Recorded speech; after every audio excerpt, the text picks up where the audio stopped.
Okay guys, so tragedy struck on the Mojave, and I dented both wheels to the extreme to where it was going to pop a bead at any time. I mean, it was probably a good 1.5 to 2 inch wrinkle.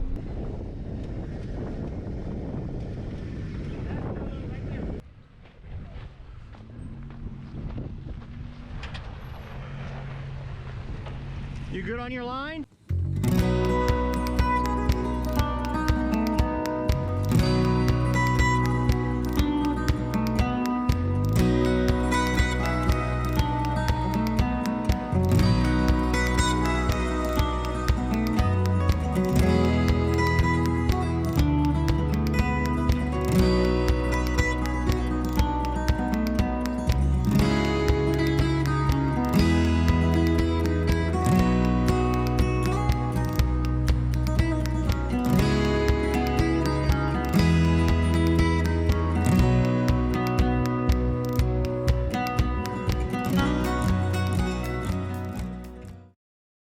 Hello everybody, this is day 2 of our Mojave Road journey.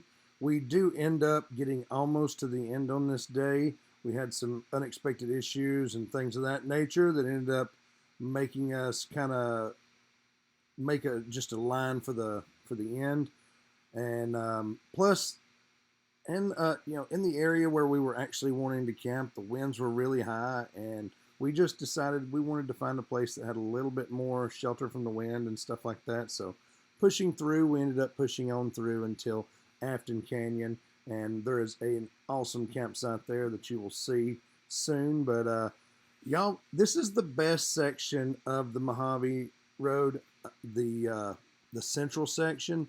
So be sure that you take the time to kind of see the sights here, because if you take your eyes away for a moment, you might end up missing something, because just scan all around you and everything like that. There's all kind of little things like art and stuff like that along the way that you don't want to miss. Don't forget your penny and your rock, so you can put on Traveler's Monument, and then the penny for the penny tree. And don't forget to sign in whenever you get to the book, because that's the log of the people who travel the Mojave Road. And it's really interesting to be able to look back and see who all has come through there. But this is just an awesome trip, and stay tuned to the end, because you're really going to like the Afton Canyon campsite, and I give some good insight on the trail toward the end. So stay tuned to the end, and don't forget to subscribe to Hey guys, so we picked up another traveler in our convoy. It is a 4Runner towing a Opus trailer. Those things are cool. He was showing it to me a little bit and kind of talking to me about it. It has an air pump that actually inflates the tent. So you open it up, and then the tent inflates in I think a minute or something like that, something crazy like that. But it's really awesome. It's got a really neat suspension system. You ought to go over and check it out. It's an Opus. All right.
ready to go. So we're gonna go over here and get, put our penny in the penny tree.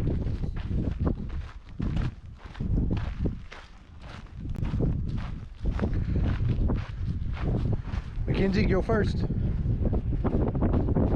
Penny tree is, the penny is it's very full. Oh, we dropped a penny. We can't do that. Oh, we gotta put it back in. All right. There. Okay, they're all in there.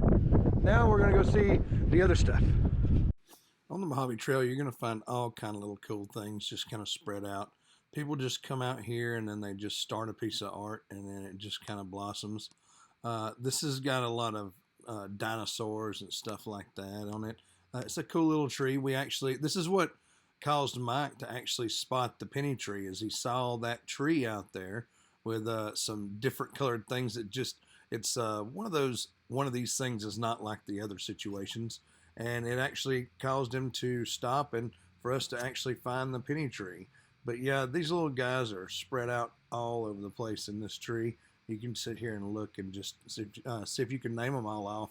I can't because, I learned that in elementary school, and that's been a long time ago. But there are all kind of things out here. Like we also come across this little headstone that you're fixing to see here in just a moment. And, just spread out throughout the Mojave, there's different people's take on what art is and things of that nature. So check it out.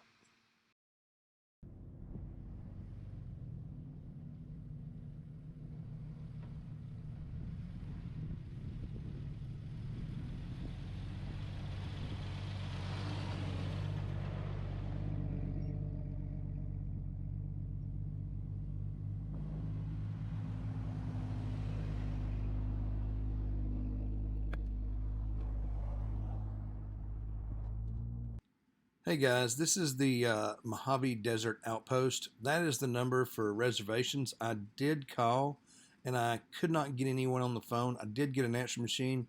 I looked it up online and it appears to be closed, but they still have an answering machine and I haven't heard back from them yet. So you might want to call and check before you count on that, but it would be a great idea to be able to do Mojave Road East and then camp at that campsite, and possibly I think they have water there and stuff like that. It'd be a great spot to stop and camp. I would definitely call ahead for reservations because you don't know if there's going to be a spot and you don't know if they're going to be open. But if all else fails, you can always do dispersed camping all over the place out here. There's plenty of spots to find for dispersed camping, as we found all along the trail. So no worries there. Not really sure what the name of this place is. It's just a little rock house out in the middle of there.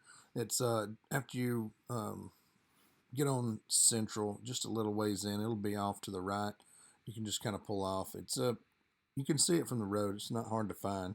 But I don't know the name of it, but it is a little rock house. It's not the rock house, but we just went in and kind of explored around and stuff like that to check it out. Because we wanted to take in what we could while we were there. We wanted to make sure we could experience it all.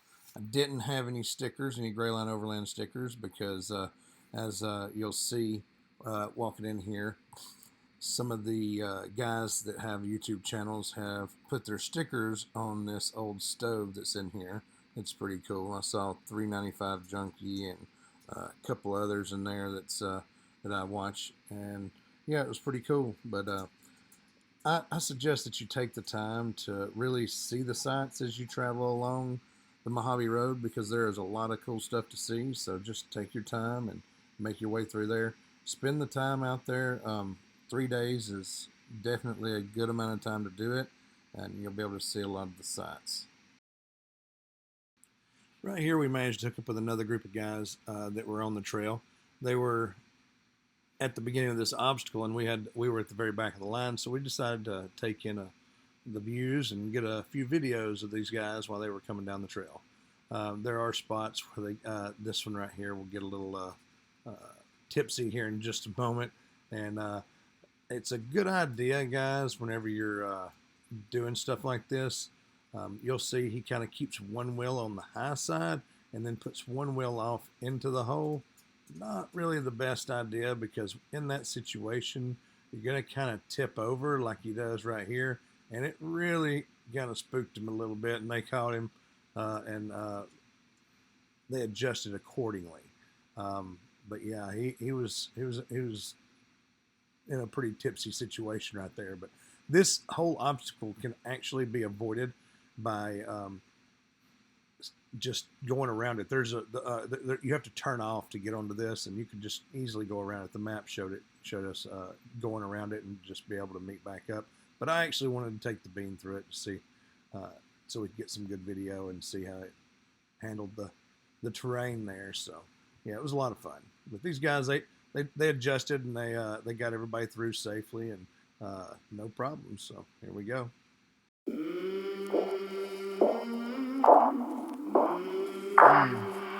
I came from the mud. There's dirt on my hands. Strong like a tree. There's roots where I stand. Oh, I've been running from the law. Hope they won't shoot me down soon.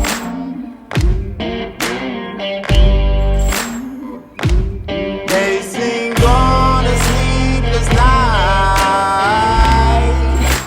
Try to catch me howling at the moon.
Not trying to offend anybody in any of the other rigs or anything like that, but when a Jeep goes through the obstacles like this, it just looks completely different.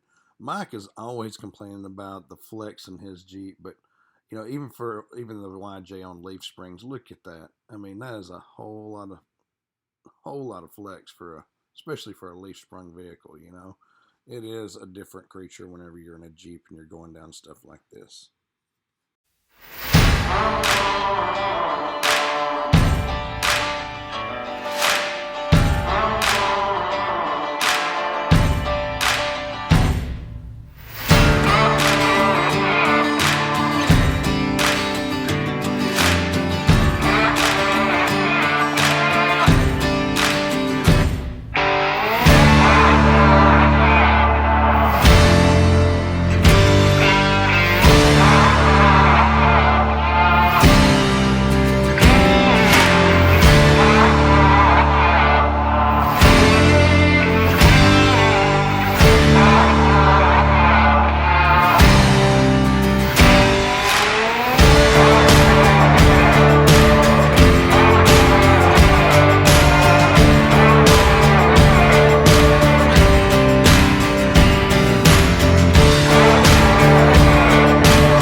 Here we come to the Rock Spring Trail loop. It was a loop that just kind of wandered around different areas of the rock house and showed where the actual watering hole was and everything like that when the rain was there. The rock house is pretty cool. Bert, I think his name was Bert Smith, came here and he was exposed to poisonous gases during the World War One and expected to live just a few years, ended up living like 25 years. So it's pretty interesting, the story behind all that. You should read those boards when you get there to kind of get a good glimpse into his life and the life of that area over there. Here is Government Holes, another watering hole. These are kind of spread all throughout here to make sure that everybody could maintain and live out through here whenever they were traveling. So this is another spot to really just get water and kind of settle in for a minute. Hey everybody, so we're here with Steve and he is really familiar with this area, so we're going to kind of get some insight on the area from him. He's just been sitting here telling me all about the area and stuff like that, and I just felt like this is something that we needed to share with y'all. So Steve, tell me, what is this area we're at right now? Well, it's called Myrtle Springs, and it's one of the watering stops for the Mojave Road, which was a government trail that people would come across the Mojave Desert, and this is one of the watering stops for water. Oh, okay. So how long is it? I mean, is this one of the early ones? Like, yes, it's 1860s. It's okay. one of the earliest, and there's also a lot of local miners would bring their products or their ore from the mountains, Right. And because there's an aerostray up here where they would crush the rock and then wash it and then get the what do you call it, I'm sorry, I'm under camera. It's under the concentrates, and then when they went to get the concentrates, they would pan that, and then they would get the gold out of the rock. Awesome, that's great. So there was actually gold out here. In the mountains here, yes. Oh, okay. There is a few mining prospects up here, but mainly this is the only water source. You need water to work the gold. So absolutely. So they would mine all of this area around here and then bring the gold here to process it and everything, and kind of get the aerostray where they have the mules go in a circle and crush the rock. Oh, awesome. It's a whole system they did back in the day. Oh, awesome. So you're out here a pretty good bit? Yes. Yeah, you are? Yeah. Okay. So tell us about the lava tubes coming up. We're going to be coming up to the lava tubes tonight. Those are cool. Those are about another, 20 miles, 15 miles. And where the lava flows, and it happened like 10,000 years ago, and the lava would actually cool, and then there was these tubes in it would create in the lava flows, and you crawl into them. So there will be caves and things like that. Yes, yeah. Awesome. So we might actually try to camp around that then. Yeah, that's our last camping spot. That is okay. Like 17 Mile Point is a lot of people camp there. Okay, and awesome. Then get up next morning, and then I guess you guys are gonna go across Soda Lake and absolutely. And that's been fixed. I guess there's construction going on, so the water crossing is not gonna be an issue. Okay. Well, all right. And that's at Afton Canyon. Afton Canyon. Yep. Okay. Well, Afton Canyon was created instantaneously when there used to be Lake Mannix out there, and it was a big giant lake out there, and it used to run naturally through Baxter Wash down into the canyon. Okay. But 10,000 years ago, all this water, and it just, a mad rush of water created that whole canyon instantly, and that's where it runs today because of that. Right. Okay. I was looking at another video of a guy. They had their Jeeps parked under it, and there's like this big crack, and they said it just keeps getting bigger and bigger every year, and eventually it's going to slide off. And that's what I was wondering. Maybe some sections there, it's pretty a lot of clay, a lot of clay, cleachy soil. So there might be sections that fall off. Okay. But another spot you want to check out is Spooky Canyon. I don't know if you know. Actually, that's where it is. Okay, yeah, Spooky Canyon. That's the one. Yeah. Spooky Canyon. Yep. That's it. I'll get you the number of the bridge number, but you park and you just hike in there, and it's a slot canyon. Okay. It's get narrow, and it's pitch dark. So bring flashlights. Awesome. And there's ropes to climb up the waterfalls. All right. Thanks a lot, man. Yeah, no problem. All right, now we're here at the Mojave Road mailbox, and this is the spot where you definitely want to sign in. You see Mackenzie over there. She's making sure that I sign in. She's sweet as can be. She's getting it out, and I get in there and I get signed in and everything. And everybody, you need to be sure to sign in. It's pretty interesting reading through that list. But this whole area right here is just chock full of different art and stuff like that, different little monuments and stuff. There's a gnome monument, a troll monument, all kinds of stuff. I mean, like, you could sit out here for probably 30 or 45 minutes just looking through the different stuff that they have out here. So be sure to check it out.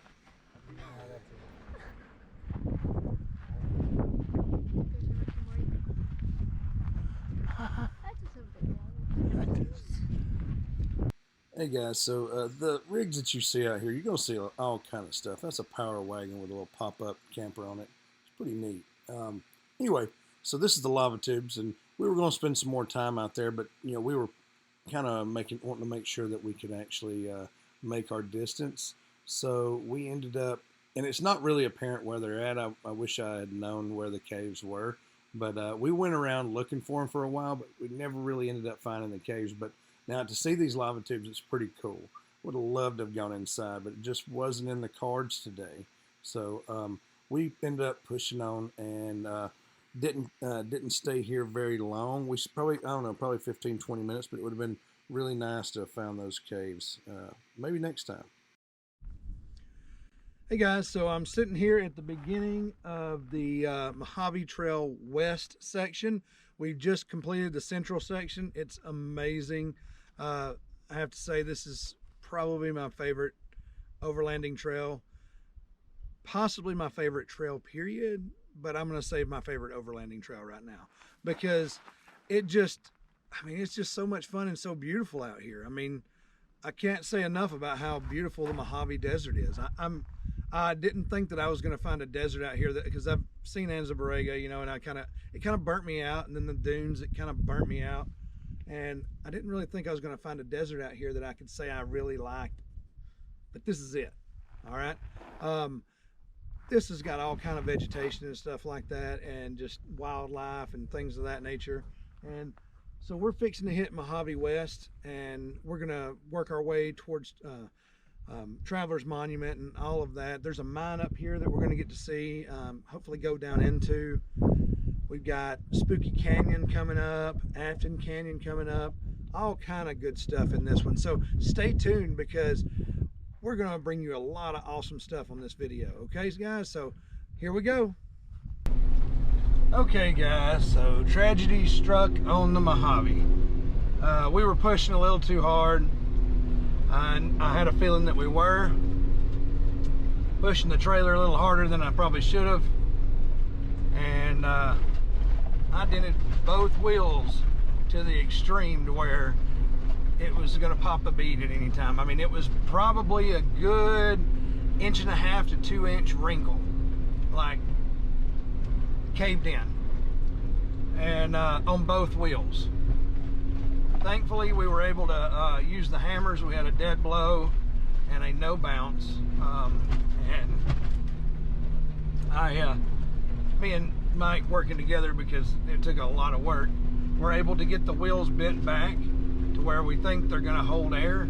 We're going to check them in about another 15 minutes to see if they're still holding air good. But the one on the pasture side didn't lose any air, and it actually had the biggest wrinkle of them all.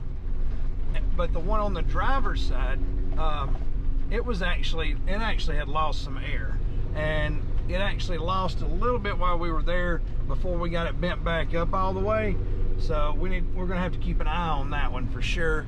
And so that's why here in about another 15 minutes we're gonna check it. But it was a very big ordeal. Like Mongo, we needed you there. We needed your farrier skills for that, because we could have definitely used a farrier in that situation. I'm pretty sure I mangled the wheel a pretty good bit. Hopefully we can put it on the wheel straightener when we get back. Put it on a wheel straightener when we get back and get it all straightened out. It's a steel wheel, so that's the benefit of steel wheels. You can actually bend them back. So we'll see. But tragedy on the Mojave. Hey guys, so checked the tire pressure on down the ways, and ended up it was holding pretty darn good. We ended up doing a really good job on that on those wheels, and they held up really well. Didn't have any kind of issues with tire pressure dropping or anything like that. So that was really nice, and we were really happy with that. I will say this section right here, all through here, is why I said that I would probably forego the west section, because this is pretty much what you have. It's just open. It's open and desolate, and there's really not a whole lot to see but what you see right here. It would be very, very hairy if it was wet out there, because if you got off of the path, you would probably mar up pretty deep.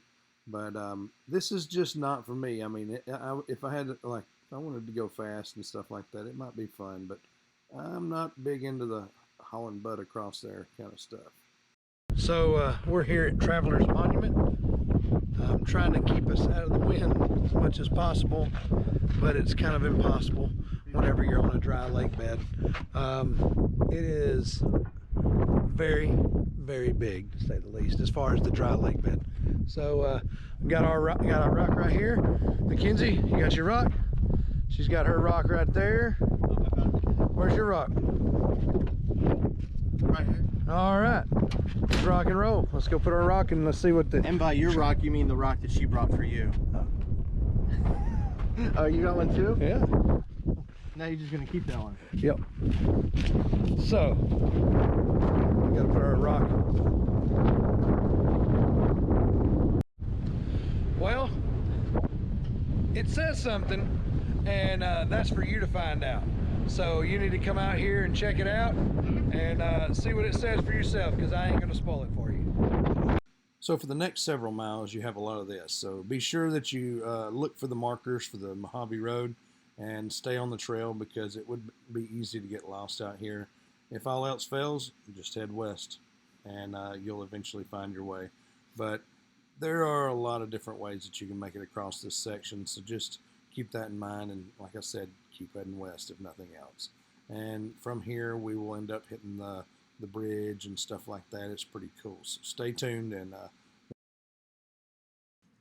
guys, always be courteous to the other people on the trail. You'll see all types out here. There are a lot of motorcycles and things of that nature out here, so just be courteous. Here we come to the bridge, and this is a great place to get pictures and stuff like that. A lot of people take some really awesome pictures out here, and we took some time to stop and get a few pictures. That bridge is just something neat, you know, really nice to see. So anyway, just take your time, enjoy the ride. Don't get in a hurry. This is a great place to have a good family outing. It's nothing too hard, so just enjoy yourself. This gets to be the more fun section of this western section of the trail, and you get a little bit of mud on you here and there, and it's just crossing little creeks and stuff like that. And then you have the water crossing, which, by the way, spoiler alert, it has been filled in, but there's one section before the main crossing that hasn't been filled in, and it can still be a little high at times, but it's all a lot of fun out here. Not to mention, there are a lot of mines and things out here that are just really great, and you definitely don't want to miss out on those. So we didn't go to them because of the fact that we were just pressed for time. This is a very, as far as making it to the camp that we wanted to set up for, and I was kind of a little bit worried about the trailer and everything like that. Even though it did end up holding the air, it still made me worry that we might not. I know I've said that like 100 times, so I wanted to go ahead and get to the camp. But it is just amazing out here, and actually right here where we're going through here at night, it was just really, really nice. Nothing beats the Mojave at sunset, and I'm just going to stand by that 100%. It's just beautiful. That's one thing I miss about California. You have some beautiful sunsets because you don't have trees, and you can see it really well, and you can see the stars really well. I mean, the night sky out in the desert is amazing. The sunsets that you get, they're just amazing, and you don't get those in Alabama, even though you have clear, you don't have the pollution and stuff that you have in California, which out here you really don't have that. But you have a lot of trees in Alabama. It kind of limits your scope. And don't get me wrong, I wouldn't trade Alabama for anything in the world, but they have some beautiful sunsets, sunrises, and beautiful night skies in California that are not to be missed. This is that small water crossing that I was talking about that can get pretty deep. As you can see, Mike has 6 inches of lift, and he's getting pretty close.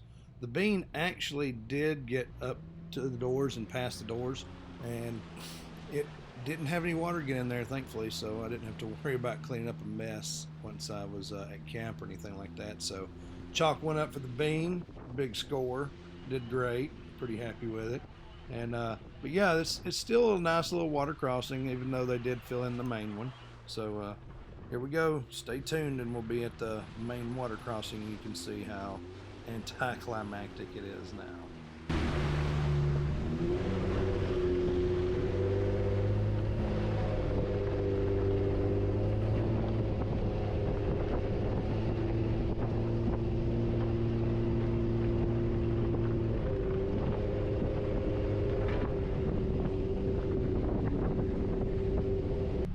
this is the actual water crossing. We thought the other one was.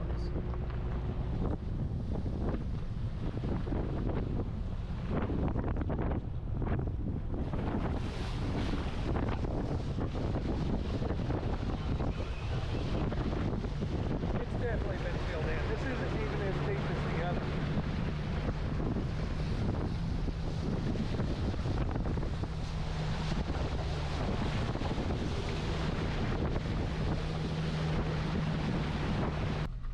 Water crossing.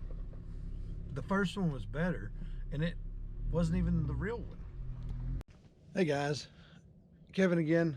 We're here at the Afton Canyon campground at the end of Mojave West. We're going to be driving out this morning, and we camped here at this campground last night. It is a great primitive campsite. It has a restroom, you know, one of those kind of porta potty style, but it's not a porta potty. Can't remember what they call it. Anyway, one of those that are more natural, you know, composting kind of outhouses. Anyway, so they've got one of those here, and but they've got really good campsites. They've got places for a fire pit.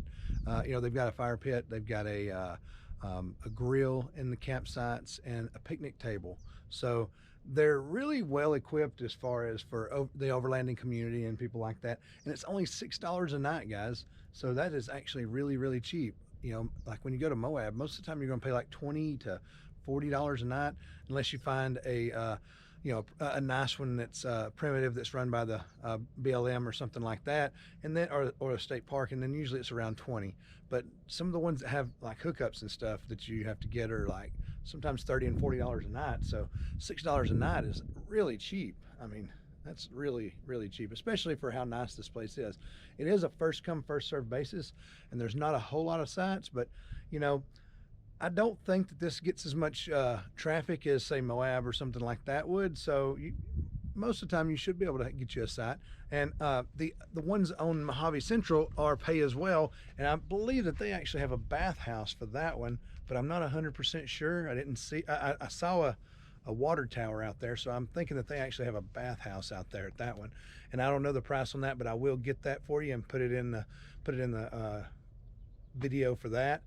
But we're not gonna do the spooky canyon and go to the mine and stuff like that like we had planned on doing out here. We kind of got beat up yesterday, had some misfortune, so we're probably just gonna cut out of here this morning, go try to get us some breakfast and everything like that, lick our wounds. I've got some work to do on the bean. The bean did take some hits.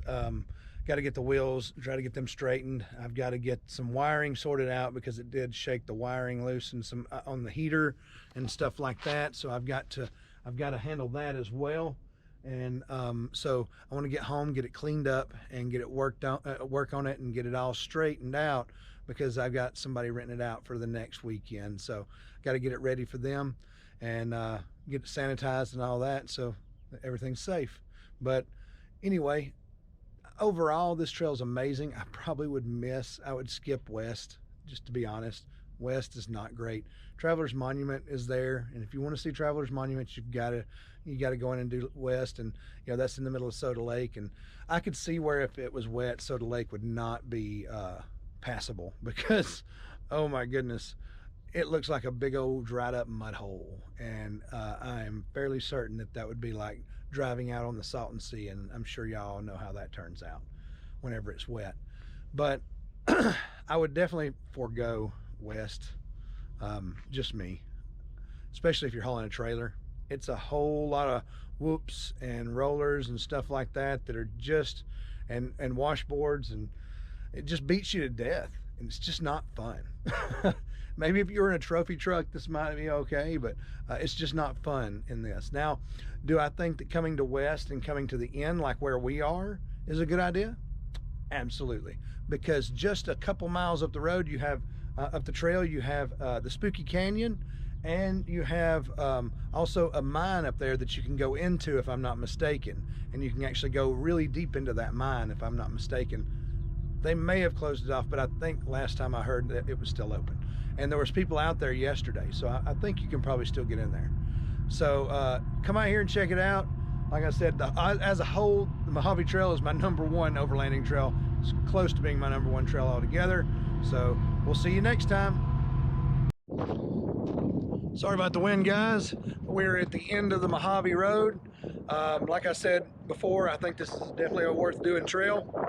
I probably would forego this end of it unless you just wanted to come in and do the little attractions that are at the end down here in the first 10 miles or so. I would definitely recommend coming and doing that, but the rest of it I probably would forego. And you can come out at Central, at the end of Central, no problem. But this is going to wrap up our Mojave Road series. We're here at the interstate now.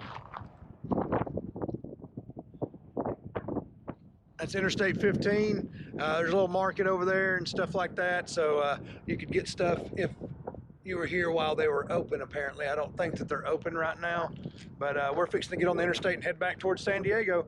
From here, I think it's about 3 hours, 3.5 hours to get home, so we got a little drive ahead of us, so we're going to hit the road and get going. Y'all have a good one.